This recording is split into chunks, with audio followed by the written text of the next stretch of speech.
ইসরায়েলের বিরুদ্ধে চূড়ান্ত রকমের পদক্ষেপ নেওয়ার হুঁশিয়ারি দিয়েছেন ইরানের পররাষ্ট্রমন্ত্রী হোসেন আমির আবদুল্লাহিয়ান। দোভাষীর মাধ্যমে দেওয়া এক সাক্ষাৎকারে তিনি বলেন, ইসরায়েল যদি আরেকবার দুঃসাহসিকতা দেখায় ও ইরানের স্বার্থের বিরুদ্ধে কাজ করে, তবে আমাদের পরবর্তী সাড়া হবে তাৎক্ষণিক ও সর্বোচ্চ পর্যায়ের। ১৯ এপ্রিল ইরানে ইসরায়েলের হামলা চালানোর খবরে প্রতিক্রিয়ায় ইরানের মন্ত্রী এর সতর্কবাণী উচ্চারণ করেন। এদিকে তেহরানের রাষ্ট্রীয় সংবাদ মাধ্যম ইরান খবরে বলা হয়, পররাষ্ট্রমন্ত্রীর ওই বক্তব্যের আগে ১৭ এপ্রিল বুধবার ইরানের সেনা প্রধান কমান্ডার মেজর জেনারেল আবদুল্লাহ রহিম বলেছিলেন, ইরানের স্বার্থের বিরুদ্ধে কোনো আগ্রাসন চালানো হলে কঠোরভাবে তার জবাব দেওয়া হবে। এই জবাব এমন হবে যে তাদের অনুতাপ করতে হবে। গত ১ এপ্রিল সিরিয়ার রাজধানী দামেস্কে ইরানের কনসুলেটে বিমান হামলা চালায় ইসরায়েল। তাতে ইরানে আইআরজিসি বিদেশ কার্যক্রম পরিচালনাকারী কুদুস ফোর্সের জ্যেষ্ঠ commander brigadier general Mohammad Reza Zahedi সহ কয়েকজন সামরিক কর্মকর্তা নিহত হন।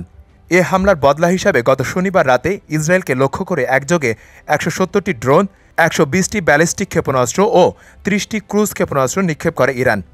ইসরায়েলি বাহিনী ভাষ্যমতে সেসব ড্রোন ও ক্ষেপণাস্ত্রের ৯৯% আকাশে থাকতে ধ্বংস করা হয়েছে। এর আগে থেকে ওই অঞ্চলে অবস্থানরত যুক্তরাষ্ট্রের সামরিক বাহিনী সেন্ট্রাল কমান্ডার এ হামলা রুখতে বড় ভূমিকা রাখে। সিরিয়ায় আগে থেকে অবস্থানরত যুক্তরাষ্ট্রের জঙ্গি বিমানগুলো এতে অংশ নেয়। ইরানের ৩ শতাধিক ড্রোন ও ক্ষেপণাস্ত্রের মধ্যে গুটি কয়েক ইসরায়েলের লক্ষ্যবস্তুর দিকে আঘাত আনতে সক্ষম হয়েছে। তাতে ইসরায়েলের দক্ষিণ অঞ্চলে একটি বিমান ঘাঁটি ক্ষতিগ্রস্ত ও একটি শিশু গুরুতর আহত হয়।